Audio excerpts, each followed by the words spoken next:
Hello friends, जय माता दी। कैसे हैं आप सब दोस्तों। कार्तिक माह के शुक्ल पक्ष की अष्टमी को गोपाष्टमी का त्यौहार मनाया जाता है और इस दिन भगवान श्री कृष्ण ने गौचारण की लीला शुरू की थी, जिसके लिए गौ माता की सेवा की जाती है। इस दिन बछड़े के सहित गाय का पूजन करने का विधान आता है।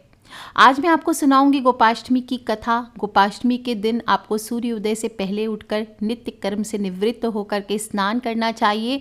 गौओं को, उनके बछड़ों को स्नान कराया जाता है। अगर आपके आसपास गऊ नहीं है तो आप गौशाला जाकर इस कार्य को करें या फिर किसी ग्वाले से कह दें कि आपके घर पे गौ माता को लेकर के आए। गौ माता के अंगों में मेहंदी, रोली, हल्दी आदि के थापे लगाए जाते हैं।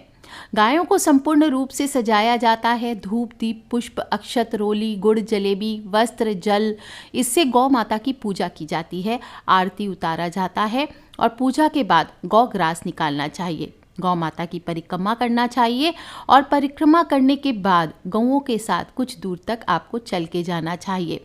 इसके बाद उनके चरणों के रज लेकर के आपको अपने फॉरहेड पर लगाना चाहिए। पूरे परिवार के फॉरहेड पर लगाइए, तिलक कीजिए उससे, और इस प्रकार से आपकी जो भी मनोकामना होती है वो बोलकर आप पूजन करते हैं तो आपकी सभी मनोकामनाएं पूर्ण होती है।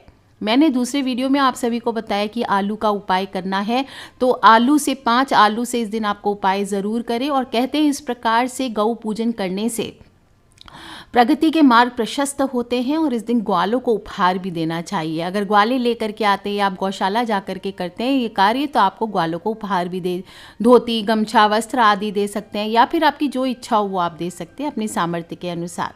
बात ऐसी आती है कि भगवान श्री कृष्ण और भाई बलराम दोनों का ही बचपन गोकुल में बीता था, जो कि ग्वालों की नगरी थी। और कृष्ण और बलराम को भी गौ की सेवा, रक्षा आदि का प्रशिक्षण बचपन से ही दिया गया था। जब भगवान श्री कृष्ण ने अपने 6ठे वर्ष में कदम रखा तो अपनी मैया यशोदा से जिद करने लगे कि मैया, अब मैं बड़ा हो गया हूँ और बछड़े नहीं चराऊंगा, अब मैं भी गैया चराना चाहता हूँ। उनके हट के आगे मैया को हार माननी पड़ी और मैया ने उन्हें अपने पिता नंद बाबा के पास इसकी आज्ञा लेने को भेज दिया। भगवान श्री कृष्ण ने नंद बाबा के सामने जिद रखी कि अब वे गैया ही चराएंगे। तब नंद बाबा ने गैया चराने के लिए पंडित महाराज को मुहूर्त निकालने को कह दिया। पंडित बाबू ने पूरा पंचांग देख लिया और बड़े अचरज में आकर कहा कि या तो अभी इसी समय आपको ये मुहूर्त करना पड़ेगा, इसके अलावा कोई शेष मुहूर्त है ही नहीं अगले 1 बरस तक। शायद भगवान की इच्छा के आगे कोई मुहूर्त होता नहीं है। वह दिन गोपाष्टमी का था। अब उस दिन माता ने अपने कान्हा को बहुत सुंदर से तैयार किया, मोर मुकुट लगाया, पैरों में घुंघरू पहनाए, अपने लल्ला का श्रृंगार किया और सुंदर सी पादुका उनको पहनने को दी। लेकिन कान्हा ने वो पादुकाएं नहीं पहनी।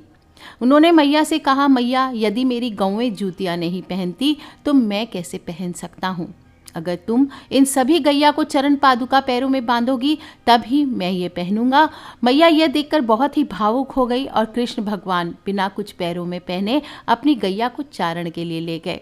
आगे आगे गैया, पीछे पीछे बांसुरी बजाते नंद गोपाल।